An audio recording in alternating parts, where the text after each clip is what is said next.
Hello guys, good morning, welcome back to my channel. તો આજે તો સવારની પોરમાં જ ઉઠીને ખાલી મોઢું ધોઈને જ મને લઈને આવી ગયા છે અજય રેલવે સ્ટેશને, જ્યાં અજયને થોડું કામ હતું એટલે આવ્યા હતા અને મારી તબિયત થોડી ડાઉન હતી એટલા માટે થઈને અજય મને તડકામાં લઈને આવ્યા છે। હું અહીંયા તડકામાં બેઠી છું અને એનું કામ પતાવવા ગયા છે। આ છે રાજકોટ રેલવે સ્ટેશન। કોમેન્ટ કરજો કોણે કોણે નથી જોયું અને કોણે કોણે જોયું છે અને કોણ કોણ રાજકોટથી છે એ પણ કમેન્ટ કરજો મને।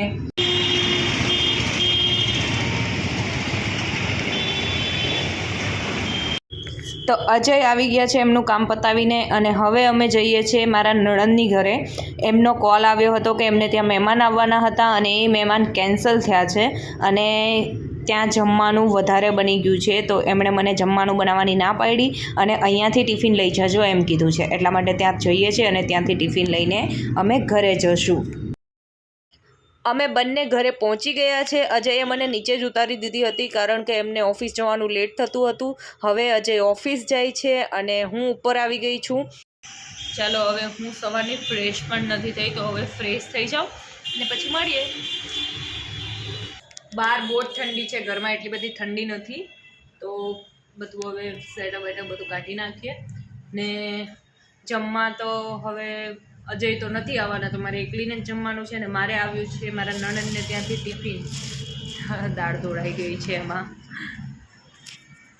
તો ટિફિનમાં જમવાનું આવ્યું છે રીંગણ બટેકા અને વટાણાનું શાક, રાઈસ અને દાળ છે। રોટલી અગર કરવી હશે તો કરીશ, નહીં તો પછી આટલું તો મારા માટે બહુ છે। અજય આવે ત્યારે અજય માટે રોટલી કરી દઈશ। તો હું નાહી લીધું છે, હવે મેં ફ્રેશ થઈ ગઈ છું। હવે આપણે રેડી થઈ જઈએ માથા બાથા ઓરીને।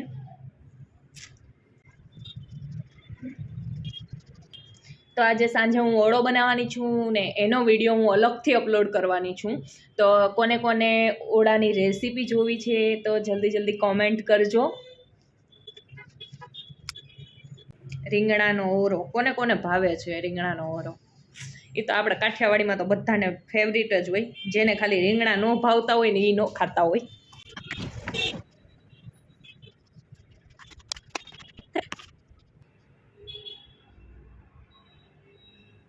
હું સિંદૂર કંકુથી કરું છું એટલા માટે છે ને આ જે લિપ ગાર્ડ આવે છે ને એ ચીપકું ટાઈપ આવે, એટલે હું એને પહેલાં અપ્લાય કરી લઉં ને પછી કંકુ લગાવું, એટલે કંકુ છે ને મારે એમાં કંકુનો સિંદૂર છે ને ભૂસાઈ ન જાય, એમ ખરી ન જાય, ચોટી રહે।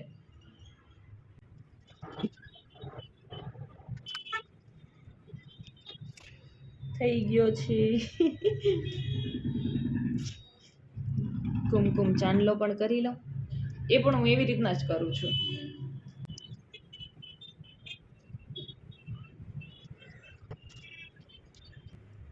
હવે માથું ઓળી લઈએ।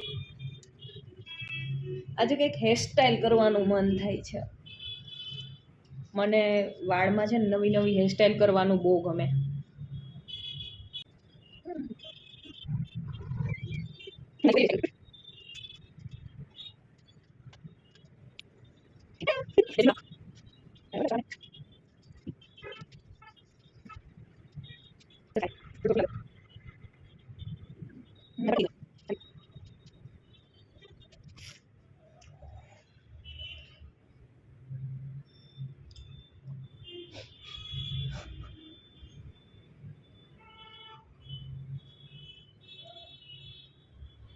શીટ, આખા ને આખા ઉતરે છે।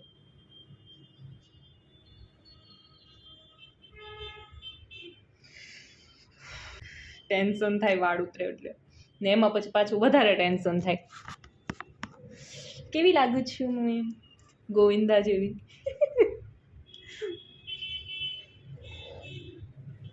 ચલો હવે હું જમી લઉં। મારે ખાલી દાળ ભાત જ જમવું છે કેમ કે મારો ખોરાક જરીક જ છે, રોટલી ખાવાની ઈચ્છા નથી। લોટ બાંધેલો પડ્યો છે, અજય આવશે ત્યારે એને ગરમ ગરમ રોટલી કરી દઈશ, કેમ કે એમનું નક્કી ન હોય, રાતે પણ આવે કે હમણાં 3-4 વાગે પણ આવે,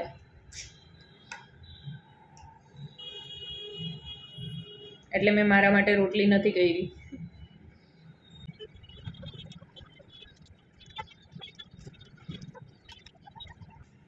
ફિનિશ.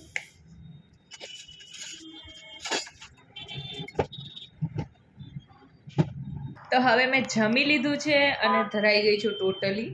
તો થોડું ઘણું ઘરમાં કામ પડ્યું છે તો એ હું પતાવી દઉં હવે. અજય આવી ગયા છે, હાથ પગ મોઢું થઈને રેડી થઈ ગયા છે. હવે એમના માટે હું રોટલી બનાવી દઉં. લોટ ઓલરેડી બાંધીને રાખ્યો છે, રોટલી વણવાની જ છે ખાલી. ભૂખ લાગી? હમણાં કે હેલ ઝટ બનાય કા? હા બરાબર. કેટલી ભૂખ લાગી? બહુ લાગી હેલ ને તો બનાવી ને જાવું પાછું. તમારે પાસે જવાનું જ હોય ને બોલો. આ લોટ બાંધીને મેં મૂકી દીધો હતો. આ ટિફિનની કોથળીઓ છે એમને અહીંયા રખડે છે. ચલો હવે એને આપણે કરીએ તૈયાર. જો આ ભૂખડને છે ને પડીકા લઈને બેસી ગયા. પછી રોટલી શું ખાઓ તમે? શાકાઈ રખાવા રહેવા દો ને નાસ્તો.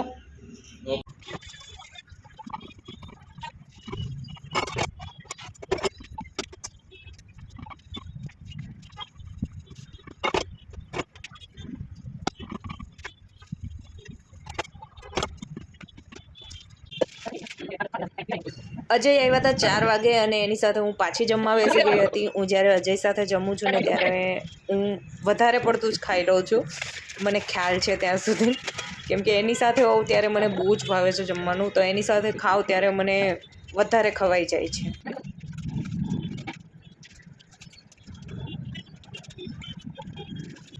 જમીને ઊભા થઈ ગયા છે. હવે સંજવારીને પોતા કરી લઉં અને વાસણ કરી નાખીશ. બધું ઘરનું કામ પતાવી દઉં હવે.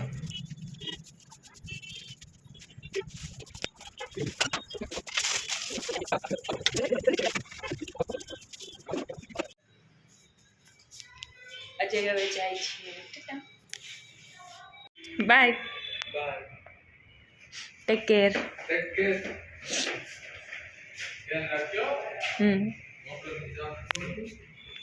તો અજય જમીને જતા રહ્યા છે ઓફિસે અને હું પણ બધું હવે ઘરનું કામ પતાવું છું. તો ચલો મારો આજનો વિડીયો અહીંયા સુધીનો જ. મળીશું આવા કોઈ નેક્સ્ટ વિડીયોમાં. ત્યાં સુધી બાય બાય, ટેક કેર, જય શ્રી કૃષ્ણ.